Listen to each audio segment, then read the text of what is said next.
She never knew his name, only that he once walked past her father's barbershop with a smile that lit up her world, and left behind nothing but pennies and a memory.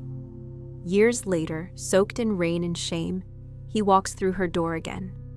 And this time, she's the one holding the scissors, and the secret that could change everything. Welcome to Sleepy Stories, Midnight Tales, your go-to audiobook channel for heartwarming romance, thrilling adventures, and lighthearted humor. If this is your first time here, don't forget to hit follow so you never miss out on another great story. And once you finish listening, be sure to like and share with your friends. It helps support the channel and keeps the stories coming. Happy listening. Pennies and Years by Phoebe Barr, narrated by Hope. I'd know his face in a dream. I'd know it in a thunderstorm. It sets my stupid heart fluttering and my fingers trembling in the scissors every single time. Even today when it appears at the barbershop window like a mirage, drenched in the rain, his hair looking like it's been caught in a lawnmower, my pulse feels like it's going to burst joyfully from my neck. I don't know his name. The way I know him is a long story. It starts with the girl I was a decade ago, in messy pigtails and overalls, the girl who ran wild throughout the shop and through the legs of her father's customers. My father never sent me upstairs or told me to be quiet. The customers thought I was cute, and he needed any draw he could get in those days. The trickle in and out of our creaking doors was thin, and our scraped-together earnings at the end of each day were thinner. I was aware of this only peripherally.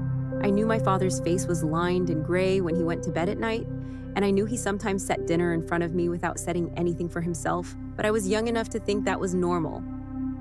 I was that girl when I saw him the first time. He passed our shop humming and tapping a pen on empty air, steps light like he might be about to start skipping. His hair was a mess of dark curls that had been swept into knots by the wind. I pressed my nose up against the glass to watch his bouncing walk. He looked up when he was directly in front of our store, and his eyes locked on me. For a moment, I wanted to recoil, cover my suddenly pink face, and pretend I hadn't been watching. But a moment after he saw me, his mouth stretched into a wide, double front teeth missing smile, and he waved with the hand gripping his pen. Tentatively, I put up my hand, a shy half wave as he spun around and bounced away. Even then, I could feel something warm flutter in my stomach at that smile. It wasn't handsome, but it was wide and bright, just like the barbershop's sunny windows. That was the first day I saw him. I discovered in the following weeks that he came by at the same time every day, humming, smiling, his eyes up at the sky, or peeking into shop windows. He was coming home from school, I realized. In those days, my father taught me himself in the evenings, but I knew most children in town went to the big brick and plaster schoolhouse several blocks away. Yet I didn't ever talk to him. I didn't open the window and call to him. We were a tiny barber shop, and the people I greeted week in and week out had known me all my life. I was too nervous to approach someone who walked on his own out in the wide world. The only time I ever heard his voice, other than his off-tune humming, was the day he came to the shop's door with a box of sticky fudge. It had been 2 weeks of hoarded nickels and weak soup.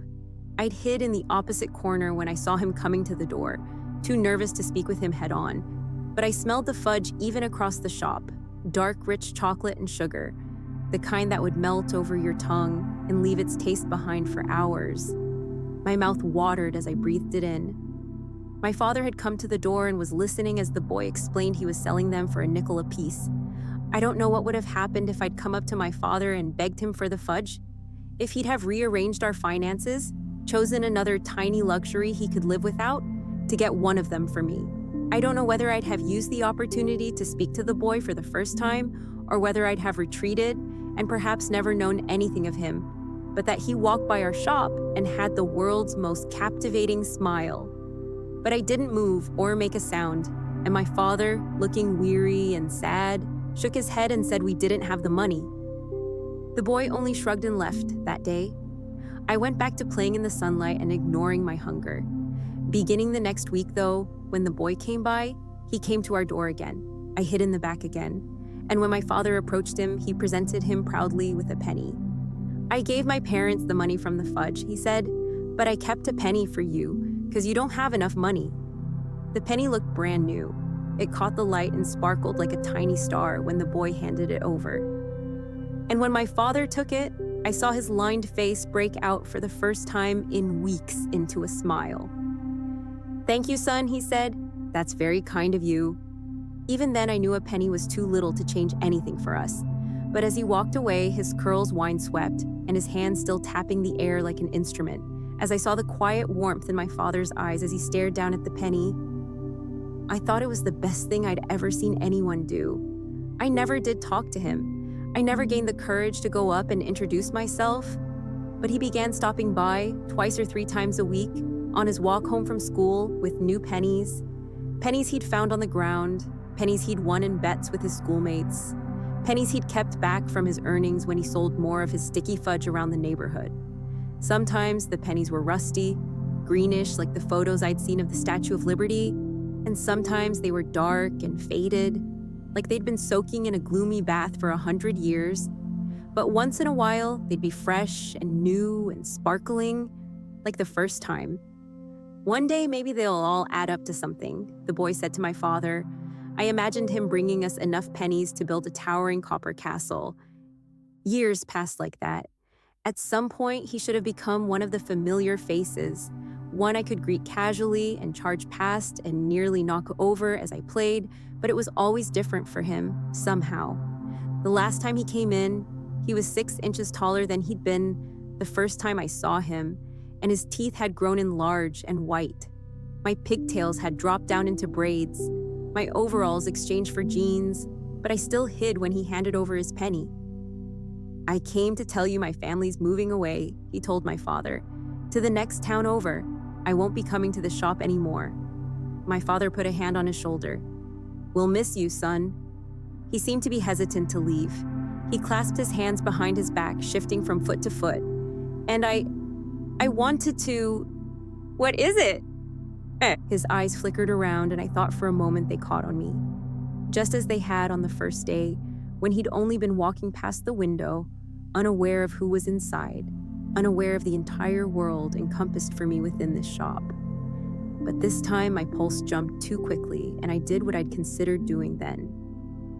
I retreated, pulling myself out of sight behind the back curtain.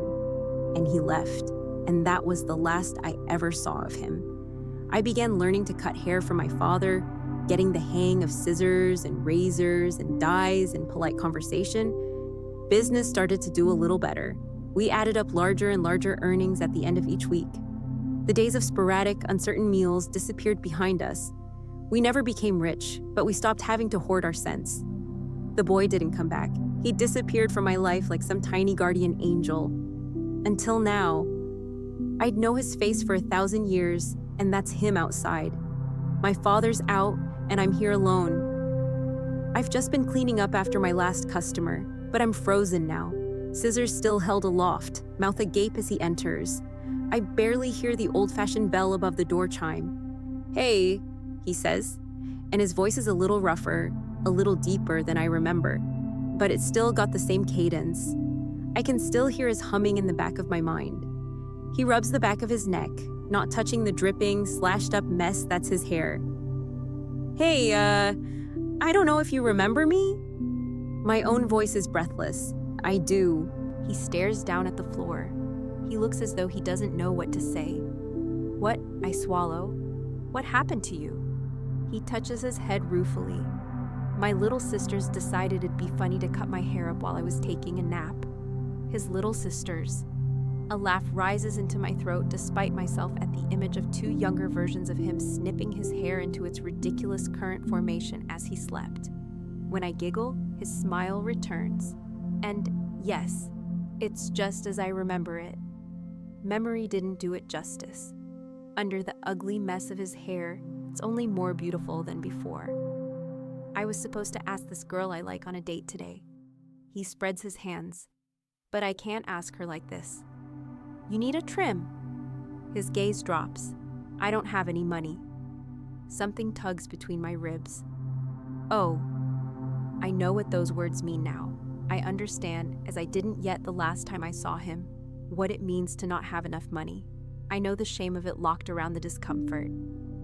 I I see it in his posture, and I understand that our roles have been reversed. Sit down, I say. He steps back. I really can't. You brought us pennies for years. I'm already gesturing to the seat. I'm sure it added up to at least the price of a haircut. Even his briefest smile is radiant to me.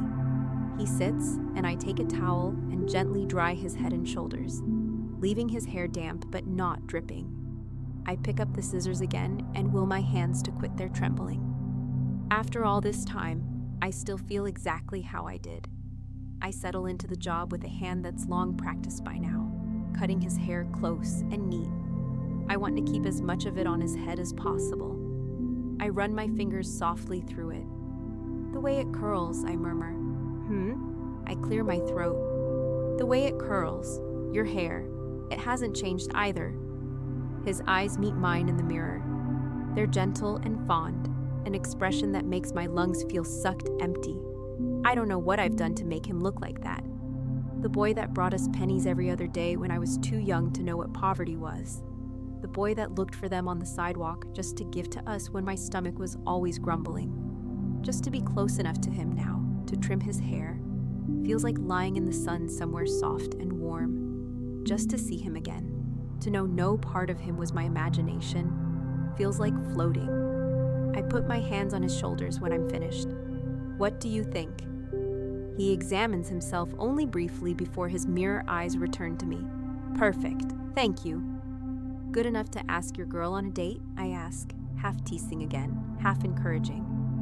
A little blush rises in his cheeks. I hope so. And I'm in love with him. It's a simple thing to know, though I don't know his name, though I never really learned anything about him, though it's been so long since I've seen him at all, and he only ever spoke to my father when he was here before. I'd know his face in 1,000 lifetimes, and I'd love it in everyone, and I'm too shy ever to tell him so. That's all right, though. The love is mine anyway. I step back.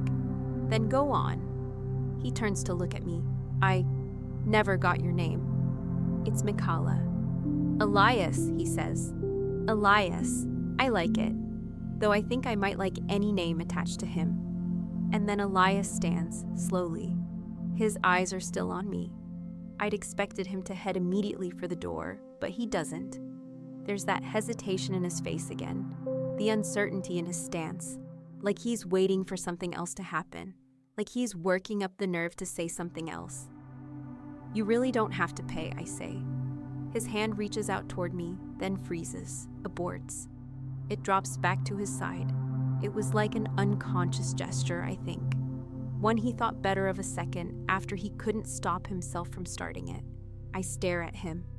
Why is my heart suddenly pounding out the rhythm of some crazed drummer in my chest? Michaela, he says. Yeah? His gaze is close and tender and tentative, and I'm in love with him. Michaela, would you want to have lunch with me sometime? My breath comes in sharply. I can't stop staring. Your name, he bites his lip. For years you were always just the girl in the window. It's weird knowing it now. You, I whisper. You were the boy on the sidewalk. His eyes widen. You too? I nod mutely. The light that enters his face then, the hope, the joy that enters his smile, is entirely new. Nothing has ever been as beautiful in all the years I've been alive. He reaches out again, and it's instinct. I meet him halfway. I catch his hand. My fingers still shaking as though they haven't yet recovered from his walking into the shop. Lace between his. You never came to talk to me, he said. I shook my head. I was too nervous. I should have said something to you. You were too nervous. He reaches up and feels the close-trimmed hair on his head, grinning. When you've got a bad hair day like I had, nerves kinda go out the window. I want to kiss him. I will, I think, with a thrill. When we've gone out to lunch somewhere, and we're alone, across a table from each other, and I've put my hand over his, and we lean toward each other naturally, easily, as though we've always just been waiting for the right moment. It'll come, I think. It'll come. Remind me to thank your sisters then, I say, if I ever meet them. Elias, the boy with the pennies, has a laugh that could grow daisies better than sunlight and rain. It's even sweeter when I'm the one that makes him do it.